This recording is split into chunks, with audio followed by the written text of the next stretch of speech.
तो मेरा कहना माने, इस रेसिपी को महफूज कर लें, किसी डायरी में लिख कर रख लें, क्योंकि ईद तो आती जाती रहती है, मगर ऐसी ज़बरदस्त, आसान और जायकेदार बीफ वाइट बिरयानी की रेसिपी शायद ही आपको मिले। बिस्मिल्लाहिर्रहमानिर्रहीम, अस्सलामुअलैकुम। खुश रहें, आबाद रहें, जहाँ भी रहें हैप्पी रहें और हेल्दी रहें। तो मैं हूँ फ़ायज़ा और वेलकम करती हूँ आपको चटपटे पकवान में। आज आप लोगों से बिरयानी नहीं बल्कि बिरयानी लवर्स को गिफ्ट देने लगी हूँ। यकीन करें, इससे जायकेदार बिरयानी और इससे ज़्यादा आसान बिरयानी तो हो ही नहीं सकती। ये तो आप जब बनाएंगे ना, तभी आपको अंदाज़ा होगा कि इन सफ़ेद चावलों में कितना जायका भरा है।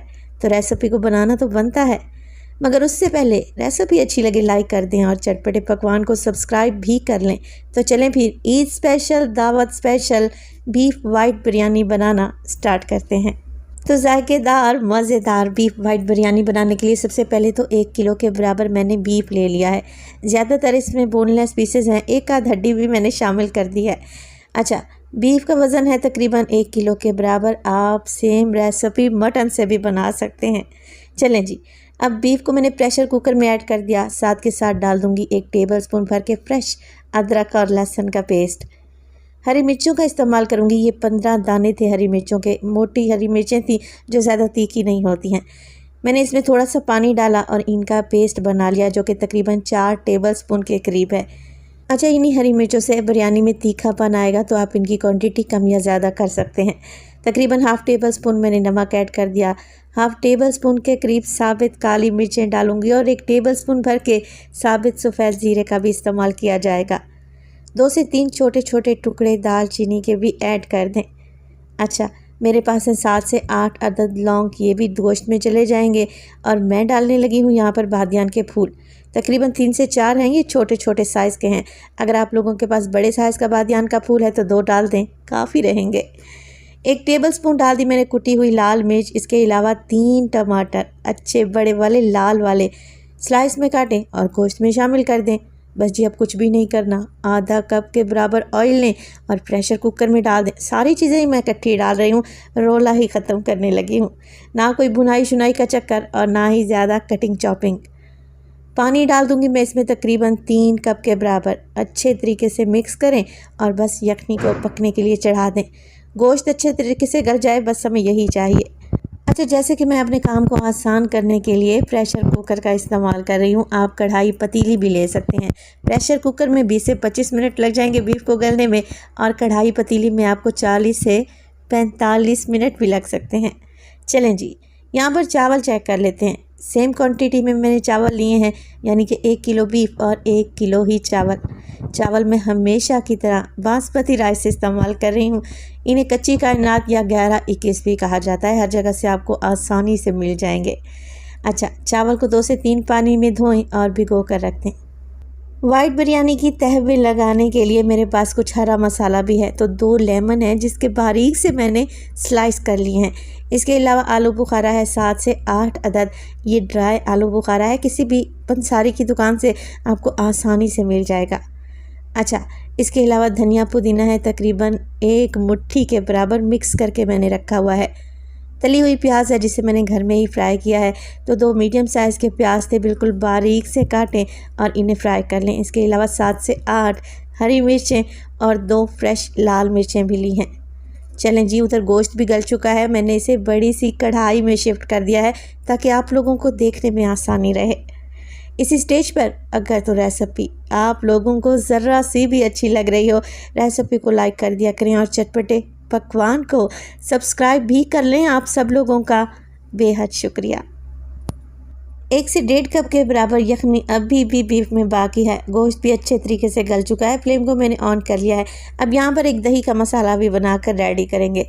मेरे पास है 1 पाव के बराबर दही, यानी कि 250 ग्राम या 1 बड़ा कप। दही में शामिल करूँगी मैं पिसा हुआ खुशबूदार गरम मसाला, 1 टीस्पून है। अच्छा, खुशबूदार गरम मसाले की रेसिपी ऑलरेडी मैं आप लोगों से शेयर कर चुकी हूँ। बहुत ही अमेजिंग रेसिपी है, नहीं देखी तो लाजमी देख लीजिएगा।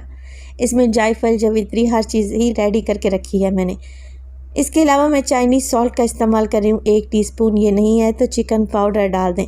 वैसे आप बाज़ार से जो बिरयानी खाते हैं ना, उसमें चाइनीज़ सॉल्ट लाजमी डालते हैं। मिक्स कर लें। अच्छे तरीके से दही की गुठलियों को ख़त्म करें और इसे लेके आएँ बीफ की तरफ।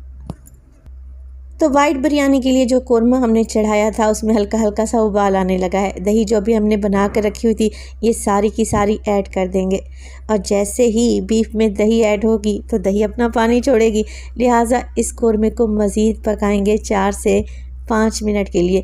मगर जो आप ये ग्रेवी या फिर यखनी देख रहे हैं इसको मुकम्मल तौर पर ड्राई बिल्कुल भी नहीं करेंगे। 4 से 5 मिनट के लिए ही बीफ को पका लें। हल्की सी ग्रेवी गाढ़ी हो जाए तो बस जी, ज़्यादा भुनाई शुनाई करने की ज़रूरत ही नहीं है।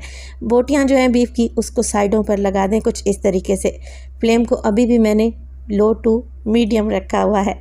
तो पकवान सेंटर की ओरिजिनल रेसिपी आप लोगों से शेयर कर रही हूँ। अब देखिए बोटियों के ऊपर हम हरा मसाला लगा देंगे, तली हुई प्याज, धनिया, पुदीना, हरी मिर्चें और लेमन के स्लाइसेस और आलू बुखारे। इस तरीके से आप लोगों ने बोटियों के ऊपर अरेंज कर देने हैं, लगा देने हैं। लेकिन जो यखनी आपको नज़र आ रही है ना, इसे हम बिल्कुल भी ड्राई नहीं करेंगे। इसी से तो बिरयानी जूसी और जायकेदार बनकर तैयार होगी। तो बस फ्लेम को ऑफ़ कर दें और इस कोरमे को एक साइड पर रख दें, चम्मच बिल्कुल भी नहीं चलाना। तो चलते हैं बिरयानी के चावल की तरफ। अच्छा, पानी तो मैंने पहले ही बॉयल करने चढ़ा दिया था। अब जैसे ही पानी बबलिंग पॉइंट पे आएगा पानी में डालेंगे नमक। अच्छा, बिरयानी में आप 70-100 मसाले डाल दें, जब तक नमक बराबर नहीं होगा आपको बिरयानी का टेस्ट ही नहीं आएगा। तो 1 kg चावल के लिए मैं 3 टेबलस्पून भर भर के नमक के डालूँगी, जो कि एकदम परफेक्ट रेशो बनेगा इंशाल्लाह ताला। बस नमक डालें और मिक्स कर लें। अब जो चावल हमने भीगे हुए रखे थे, यानी कि भिगो कर रखे हुए थे, उन्हें मैंने छान लिया है। अब इसमें चावल ऐड कर दें और हल्के हाथ से मिक्स कर लें। बिरयानी के लिए मैं बासमती चावल का इस्तेमाल कर रही हूँ। अगर आप यही रेसिपी सेला चावल से बनाएं ना तो 3 घंटे पहले सेला चावल को भिगो दें। अब ये चावल है बासमती, तो इन्हें पकने में ज़्यादा देर नहीं लगेगी। 7 से 8 मिनट में ही चावल रेडी हो जाएंगे, यानी कि 80% तक आप लोगों ने इन्हें डन करना है। माशाल्लाह से इन्हें बॉयल होते हुए 7 से 8 मिनट गुजर चुके हैं। ज़रा चावल तो चेक करें, कैसा खिला खिला लंबा सा चावल बना है। मैं आपको चेक करवाती हूँ कि 80% यानी कि 1 कनी के बराबर। आप जब चावल को प्रेस करेंगे ना तो चावल के 2 से 3 मज़ीद दाने बनेंगे। इसका मतलब है चावल बिल्कुल तैयार हैं तह लगाने के लिए। कोरमा रेडी है, चावल रेडी हैं, तो देर किस बात की। जल्दी से चावल छानें और कोरमे के ऊपर एक लेयर लगा दें। तो इससे पहले ईद स्पेशल में मैंने आप लोगों से बीफ पुलाव की रेसिपी शेयर की है, जिसे 2 करोड़ लोगों ने देखा है माशाल्लाह से, और वो भी बहुत जायकेदार बनते हैं। रेसिपी को ट्राई ज़रूर कीजिएगा। ये बिरयानी की रेसिपी तो आपकी दावत को 4 चांद ही लगा देगी। तो चावल मैंने सारे छान लिए हैं। हल्के हाथ से चावल को फैला दें, प्रेस नहीं करेंगे, हल्का हल्का फैला कर इवन कर लें। अब आधा कप के करीब ऑयल मैंने कोरमे को पकाते वक्त डाला था। आधा कप मज़ीद कुकिंग ऑयल लें और चावल के ऊपर फैला दें। इससे चावल चमकीले भी बनेंगे, आपस में जुड़ेंगे भी नहीं। एक एक चावल खिला खिला बनेगा इंशाल्लाह ताला। अच्छा, अब चम्मच की बैग की मदद से 2 से 3 इस तरीके से होल कर दें। इससे क्या होगा, स्टीम नीचे से ऊपर की तरफ आएगी, प्रॉपर चावल को स्टीम मिलेगी, अच्छे तरीके से दम लगेगा। बस अब कुछ भी नहीं करना, कवर लगाएं और 5 मिनट के लिए मीडियम फ्लेम पे और 10 मिनट के लिए बिल्कुल लो फ्लेम पे बिरयानी को दम पे लगा दें। टोटल 15 मिनट के बाद जब आप बिरयानी को चेक करेंगे ना, आपका दिल ही खुश हो जाएगा। ये बहुत ही जायकेदार बिरयानी बनकर तैयार होगी और आप लोग ज़रा इसकी लुक चेक करें, अभी से लग रही है ना टेस्टी। इस रेसिपी को बनाना तो बनता है, जब आप बनाएंगे तो आप इस रेसिपी के फ़ैन ही हो जाएंगे, क्योंकि ये बनती इतनी जायकेदार है। अगर अब तक आप लोगों ने वाइट बिरयानी की रेसिपी को ट्राई नहीं किया तो इस रेसिपी को ट्राई करें और अपना फीडबैक लाज़मी दीजिएगा। तो मेरी वो बच्चियाँ जो फ़र्स्ट टाइम में कुकिंग करती हैं और कुकिंग सीख रही होती हैं, उनके लिए ये बिरयानी की रेसिपी बेस्ट है। आसान भी है और जायकेदार भी। रेसिपी बनाएं, इंशाल्लाह ताला ये आपकी पूरी फैमिली को पसंद आएगी। अपना बहुत सारा ख्याल रखिएगा। फ़ाइज़ा को अपनी दुआओं में याद रखिएगा। मुझे दीजिए इजाज़त। टिल देन, अल्लाह निगहबान।